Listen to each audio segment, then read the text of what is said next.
मैं अपने माँ बाप की इकलौती बेटी थी। भगवान ने हमें सब कुछ दिया था। हमारा कपड़ों का बहुत बड़ा कारोबार था। हमारी कई फैक्ट्रियाँ चलती थी। मेरे पापा का कोई बेटा नहीं था, इसलिए मैं अपने पापा के साथ काम में खुद ही हाथ बटाने लगी। मेरे हाथों में बरकत दिखी थी। जिस पर मैं हाथ रखती, जो कारोबार करती, उसमें तरक्की ही तरक्की होती। मेरे पापा ने मेरे कामों में और मेरी किस्मत को देखते हुए सारों कारोबार को मेरे हवाले कर दिया और उनकी उम्र भी हो गई थी। वो खुद आराम करने के लिए अब घर पे ही रहने लगे। मुझे कारोबार संभालते हुए अभी 1 साल गुजरे थे कि मेरे मम्मी पापा का एक कार एक्सीडेंट में मौत हो गई। मेरे पापा ने जाते जाते मुझे इतना सब कुछ सिखा दिया था कि अब मैं अकेले ही पूरा अपना कारोबार संभाल सकती थी।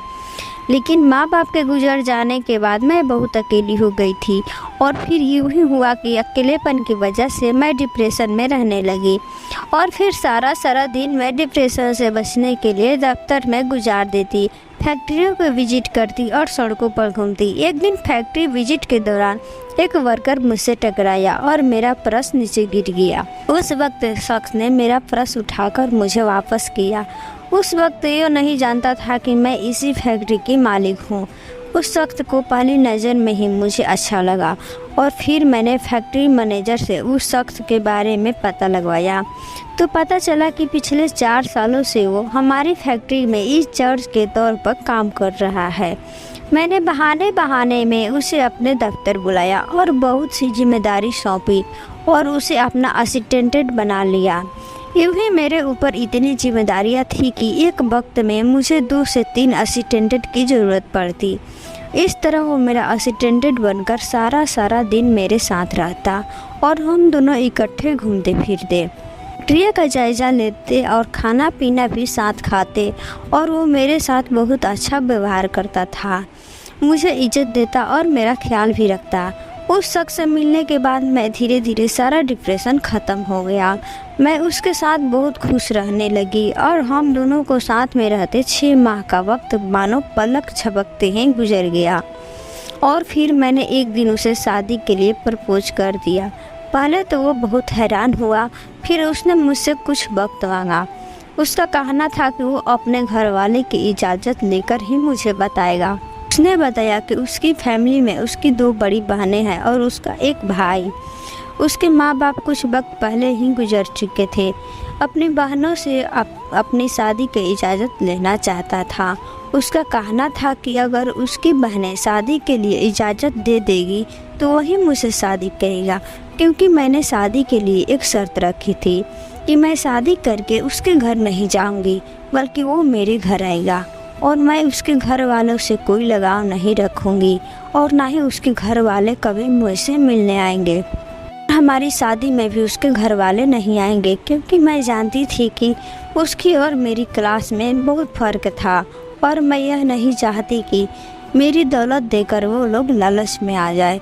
उसने मुझसे 2 हफ्ते का वक्त मांगा और मुझे पूरा भरोसा था कि वो इस शादी के लिए मना नहीं करेगा, क्योंकि जितना प्यार मैं उससे करती थी वो उतना ही प्यार मुझसे करता था। फिर 2 हफ्ते के बाद उसने बताया कि उसकी बहन इस शादी के लिए मान गई है। फिर यूँ ही हमारी शादी सादगी से हो गई। हमने अपनी शादी के बारे में ज़्यादा लोगों को नहीं बताया, क्योंकि मेरा पति असिस्टेंट था, इसलिए मैं नहीं चाहती कि हमारी फैक्ट्री में किसी भी किस्म की कोई बात हो। शादी की रात जब मेरा पति मेरे कमरे में आया तो बहुत खुश था। मैं उसे पाकर बहुत खुश थी। उसने मेरा घूंघट उठाया और तोहफे के रूप में उसने एक छोटी सी सोने की अंगूठी दी। मैंने उसे एक गाड़ी गिफ्ट की, जो कि उसकी पसंद की गाड़ी थी। बातों बातों में आकर वो कहता था कि जब वो पैसे जोड़ेगा तो यह गाड़ी खरीदेगा। आज मैंने उसका ख्वाब पूरा कर दिया। अपने हाथों में गाड़ी का चाबी लेकर वो बहुत खुश था और मैं भी उसे खुश देखकर बहुत खुश थी। मुझे इस बात का सुकून था कि अब अपनी ज़िंदगी अकेले नहीं है और मुझसे प्यार करने वाला मेरा पति है और मेरी ज़िंदगी में शामिल हो गया है।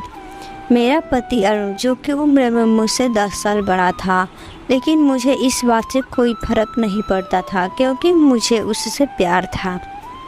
शादी की रात जब मैंने कपड़े बदल लिए और अरुण भी कपड़े बदल कर मेरे पास आया और मुझे अपने पास बिठाया और मेरे हाथ पकड़कर उसने मुझसे कहा, अगर वो मुझे अपनी ज़िंदगी का एक सच बताएगा तो मैं उससे नाराज़ तो नहीं होंगी। मैं उससे प्यार करती थी। मैंने उससे कहा कि नहीं, मैं तुम्हारे किसी भी बात से नाराज़ नहीं होंगी। लेकिन जब उसने सच मेरे सामने रखा तो मेरी आंखें फटी की फटी रह गई। मुझे समझ में नहीं आ रहा था कि मैं क्या करूं, मुझे क्या करना चाहिए।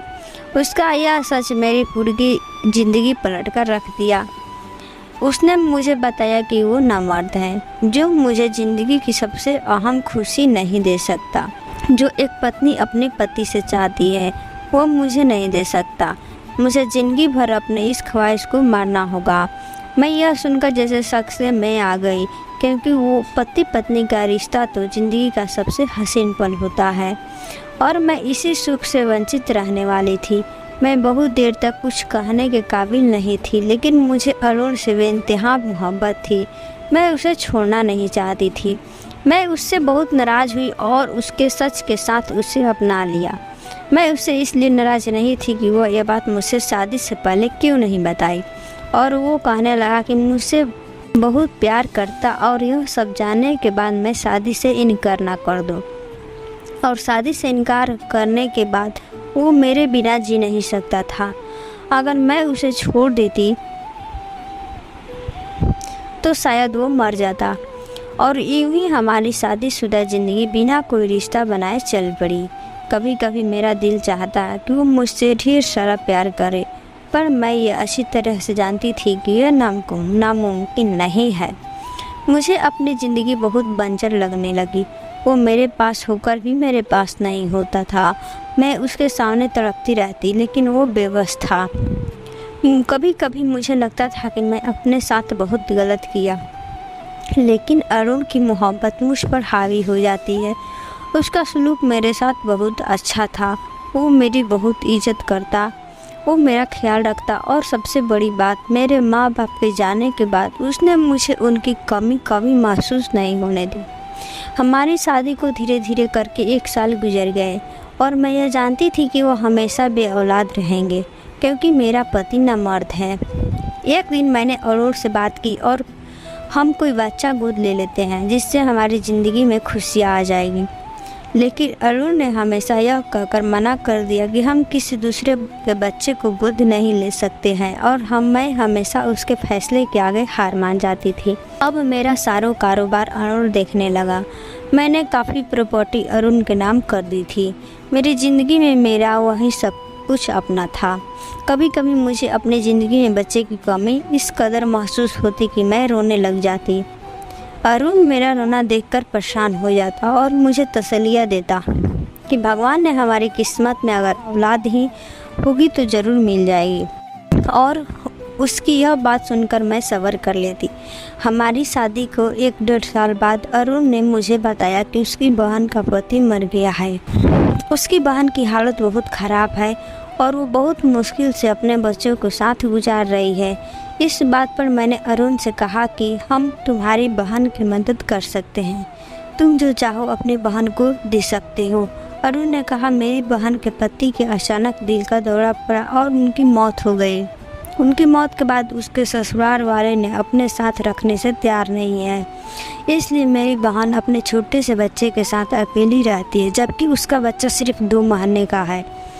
और उसका यूँ अकेला रहना ठीक नहीं है, क्योंकि उसके मोहल्ले वाले तरह तरह के बातें करते हैं। उसने मुझसे कहा कि अगर मैं इजाज़त दूँ तो वो अपनी बहन का बच्चा लेकर मेरी गोद में डाल देगा, और यूँ ही हम औलाद नहीं रहेंगे, और मेरी बहन को इसी घर में एक कोने में जगह दे देंगे। वो हमारी सेवा भी करेगी और यहाँ सुरक्षित भी रहेगी। बच्चे के नाम पर हम जैसे मेरे अंदर नई ज़िंदगी ने जन्म ले लिया, और मैंने बिना कुछ जाने समझे और बिना पूछे अरुण को इजाज़त दे दी। मैं अपना अधूरापन मिटाना चाहती थी। पति के नामर्द होने पर मैं बिल्कुल मुरझा सी गई थी। मेरे सारे जज्बात मिट्टी में मिल गए थे। मैं हर वक्त पति के प्यार के लिए तड़पती थी, पर मेरी ख्वाहिश वो पूरी नहीं कर सकता था। जब कि वो मुझे औलाद मिल रही थी तो मैंने सोचा कि क्यों मैं इनकार करूं। मेरा घर बहुत बड़ा था। अगर अरुण की बहन किसी कोने में रह जाती तो मुझे कोई फर्क नहीं पड़ने वाला था। मैंने इसी ख्याल से अरुण को इजाज़त दे दी और वो यूँ अपना बहन के अपने भांजे को मेरे घर ले आया। घर आते ही उसकी बहन ने अपना बच्चा मेरी गोद में डाल दिया और कहा, मैं इसका नाम भी खुद अपनी मर्जी से रख सकती हूँ। यह सुनकर मेरी खुशी का इंतहा न रही और मैंने बच्चे का नाम रख दिया। बच्चा बहुत खूबसूरत था और कुछ अरुण के जैसा लगता था। मैं जब भी उसे गौर से देखती तो मुझे लगता कि मैं अरुण को ही देख रही हूँ। मैं अक्सर अरुण से कहती कि तुम्हारा भांजा तुमसे बहुत मिलता है और वो हंसकर मेरी हाँ में हाँ मिला देता। मैं बहुत खुशी से बच्चे को देखभाल करने लगी। मैं सारा दिन बच्चे में ही व्यस्त रहती। मैं अपने कारोबार से भी दूरी बना ली थी। अब सब कुछ अरुण के हाथ में था। मैं जानती थी कि अरुण मेरे कारोबार को बहुत अच्छे से संभाल सकता है। वो घर आता तो यह देखकर खुश हो जाता कि मैं बच्चे में मगन रहती और उसी के साथ खेलती। मुझे बच्चे के साथ बिजी देखकर वो अपनी बहन के साथ जाकर बैठ जाता। उसकी बहन भी उसके साथ वक्त गुजारती क्योंकि मुझे बच्चा मिल गया था और मुझे उन दोनों भाई बहनों का एक साथ वक्त गुजारना बिल्कुल भी बुरा नहीं लगता था। वो अक्सर रात में बच्चा रोने लगता तो मैं अरुण से कहती कि तुम दूसरे कमरे में जाकर सो जाओ क्योंकि सुबह तुम्हें ऑफिस जाना है। तो वो अपनी बहन के कमरे में चला जाता और वहीं सो जाता। रात भर बच्चे को संभालती, इसलिए सुबह मुझे नींद आती रहती। जब भी वक्त मिलता मैं सो जाती हूँ। अब मैं अरुण को बहुत कम वक्त देने लगी थी। एक दो बार अरुण ने मुझसे कहा कि मैं बच्चे के लिए कोई आया रख लूँ या उसकी बहन को ही बच्चे संभालने को कहूँ, लेकिन मैं बच्चे को किसी के हवाले नहीं करना चाहती थी। अरुण के कमरे में ना होने या होने से कोई फ़र्क नहीं पड़ता था क्योंकि वो तो न मर्द था और मेरी कोई ख्वाहिश पूरी करने की काबिल नहीं थी।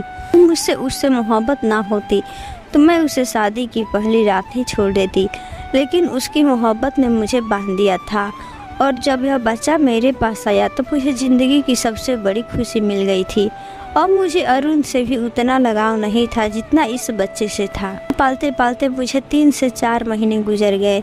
जैसे जैसे बच्चा बड़ा होता जा रहा था मैं इस बच्चे में और व्यस्त होती जा रही थी। अब मैं अरुण को बिल्कुल भी वक्त नहीं दे पाती थी। मेरा सारा वक्त बच्चे में ही लग जाता। अरुण भी मुझसे कोई शिकायत नहीं करता। अरुण दफ्तर से आता तो अपनी बहन के साथ बैठ जाता। वह दोनों एक साथ वक्त गुजरते और मैं यही चाहती कि अरुण मेरे और मेरे बच्चे के बीच ज़्यादा ना आए, क्योंकि यह सच था कि अरुण से ज़्यादा मुझे इस बच्चे से मोहब्बत हो गई थी और इसलिए मैंने अपने वकील से कहकर कानूनी कागजात बनवा लिए थे, जिससे मैंने इस बच्चे को कानूनी तौर पर गोद ले लिया था। अब अरुण की बहन मुझसे यह बच्चा वापस नहीं ले सकती थी। मैंने अरुण को बिना बताए एक दिन बहाने बनाने से उनकी बहन से यह कहकर दस्तखत करा ली कि मैं अपने बच्चे के नाम पर कुछ प्रॉपर्टी खरीद रही हूँ।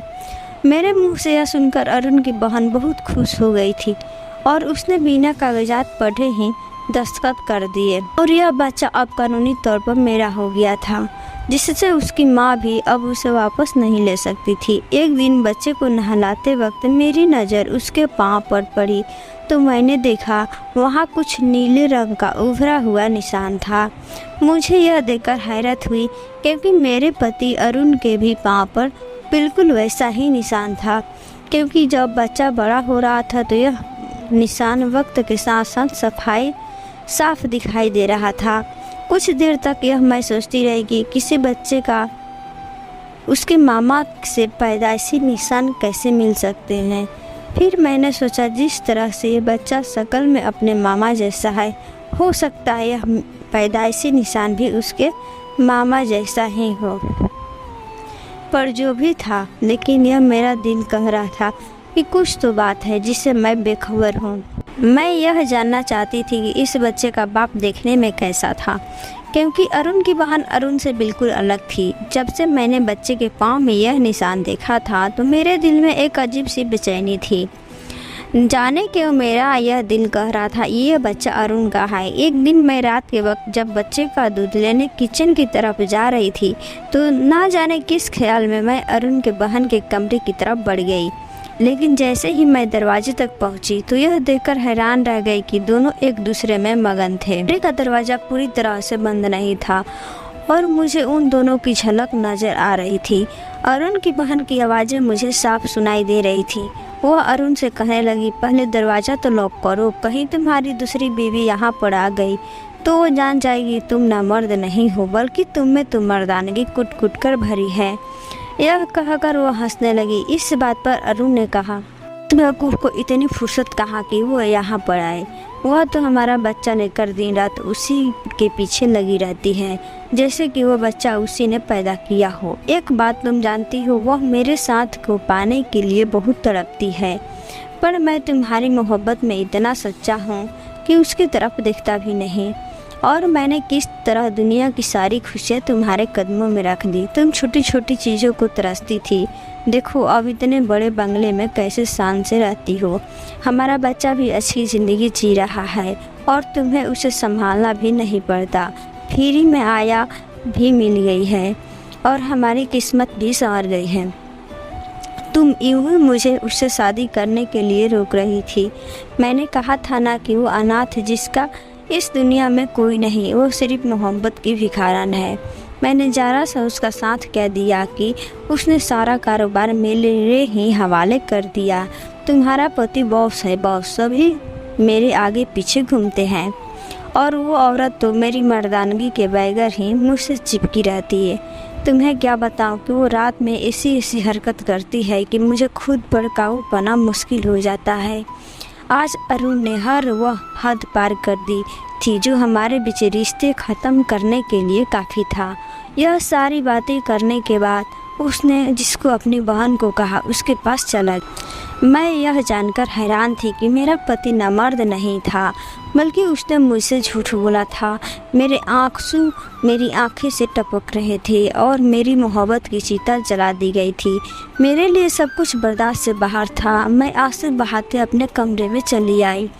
बहुत देर तक तो मुझे समझ में नहीं आ रहा था कि अब मैं क्या करूं। मैंने ठान ली कि अब इतनी आसानी से इन्हें माफ़ नहीं करूंगी। मुझे सुबह होने का इंतज़ार था। सुबह जब अरुण नाश्ते पर आया तो मैंने उसे बता दिया कि आज से मैं भी दफ्तर आऊँगी। यह सुनकर अरुण चौंक गया, लेकिन मैंने उसे कुछ जाहिर नहीं होने दिया। मैंने उससे यह कहा कि वकील साहब बहुत अच्छी ज़मीन सस्ते दामों में दिलवा रहे हैं, जहाँ पर हम एक नई फैक्ट्री शुरू करेंगे। यह सुनकर वो खुश हो गया। वकील साहब को मैं पहले ही ज़रूरी कागजात बनवाने को कह चुकी थी। दोपहर तक वकील साहब दफ्तर से आ गए। मैंने कागजात अरुण के सामने रख दी और कहा, इस पर दस्तखत करो। उसने हैरानी से मुझे देखा तो मैंने बताया कि यह ज़मीन मैं तुम्हारे नाम लिख रही हूँ। वो खुशी में अंधा हो गया और उसने तुरंत दस्तखत कर दी। सारे कागजात पर दस्तखत करने के बाद वकील साहब चले गए। अरुण और मेरे कदमों में बैठ गया। मैं घर वापस आई तो मैंने अरुण की पहली पत्नी से बच्चा वापस लिया और कमरे में आ गई। आज रात फिर मैं उन दोनों के दरवाजे के बाहर खड़ी थी। दरवाज़ा आज भी बंद नहीं था। आज तो कमरे में जैसे कोई पार्टी हो रही थी। नई ज़मीन नाम होने पर वो अपनी पत्नी को ऊपर उठाए गोल गोल घूम रहा था। जैसे ही अरुण अपनी पत्नी के साथ, तभी मैंने दरवाज़ा खोला और अंदर घुस गई। मुझे देख वो दोनों शख्स में आ गए। मैंने आगे बढ़कर अरुण के चेहरे पर थप्पड़ों की बारिश कर दी और अपने हाथों में पकड़े कागजात उसके मुंह पर मारे। मैं न सिर्फ उनसे अपनी सारी जायदाद वापस ली थी बल्कि तलाक के कागजात पर भी दस्तखत करवा लिए थे। अब मेरा उससे कोई वास्ता नहीं था। मैंने तुरंत उन दोनों को घर से निकालने को कहा तो अरुण मुझे अपनी झूठी मोहब्बत की कस्में देने लगा। मैंने उसके मुंह पर 2 तमाचे और मारे। जाते हुए जब उसकी पत्नी मुझसे अपना बच्चा लेने आई तो मैंने यह बात बताकर उसके पैरों तले ज़मीन खिसका दी कि इस बच्चे पर अब उसका कोई हक नहीं है। वो मेरे पैरों पर गिर गई, लेकिन मुझे उस पर रहम नहीं आया जैसे उन्हें मुझ पर नहीं आया था। वे दोनों खाली हाथ मेरे घर से निकल गए थे। मैं अपना बच्चा अपनी गोद में उठाया तो वो मुझे देख मुस्कुराने लगा। मैंने उसे अपने सीने से लगा लिया। उन दोनों ने लालच में आकर अपना बच्चा भी खो दिया था। दोस्तों, यह कहानी कैसी लगी? अगर अच्छी लगी तो हमारे चैनल को सब्सक्राइब करें। Thank you.